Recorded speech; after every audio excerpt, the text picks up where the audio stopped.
အားလုံးမင်္ဂလာပါကျွန်တော်ဒီနေ့လူကြိုက်အများဆုံးဖြစ်တဲ့ new စနစ်ကျွဲဘိန်းကိုတစ်ချက်စီးပြပေးမှာဖြစ်ပါတယ်ဒါအခုကျွန်တော်စီးပြပေးနေတဲ့ရောင်လေးကဒါ new စနစ်အနက်ရောင်လေးဖြစ်မယ်ဒါသူက engine power 125ဖြစ်တာကြောင့်ဒါရုံဆွဲပိုင်းမှာဆိုလေကောင်းတယ်ဗျသူကဒါတောင်ပေါ်ဒေသတွေမှာပဲစီစီတာအဆင့်တက်တွေမှာပဲလှုပ်ဒါနယ်ဘက်တွေမှာပဲစီစီအဆင်ပြေတယ်သူကနောက်တစ်ခုရှိသေးတယ်ဗျသူကဂါဗနာတိုက်ဖြစ်တာကြောင့်ဒါ highway lane တွေမှာဆိုလေဒါမောတာညင်ညင်ညောင်းညောင်းနဲ့ဒါတက်တာရှိတယ်ဒါ channel ဘိန်းတွေလိုမျိုးဒါခုံနာရမ်းတာမျိုးမရှိဘူးဒါပေါ့ပပနဲ့ဒါတက်ပဲဒါကျွန်တော်ဂီယာထိုးရတာတွေဒါမောင်းရတာဆိုလေတက်ပဲဗျ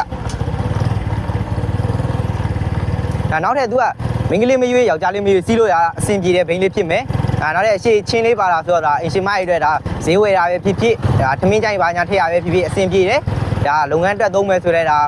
လုပ်ငန်းသုံးထမင်းကြိုင်လေးဘာတွေထည့်ရတာဆိုလဲအဆင်ပြေမယ်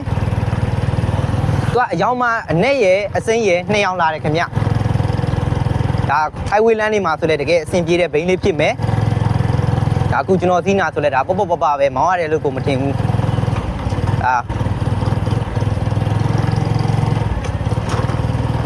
သူကဂီယာချင်းရတာဆိုလဲဒါအသာလေးပဲဒါဇက်တွေပါဆိုလဲအတွက်လက်ကောင်းတယ်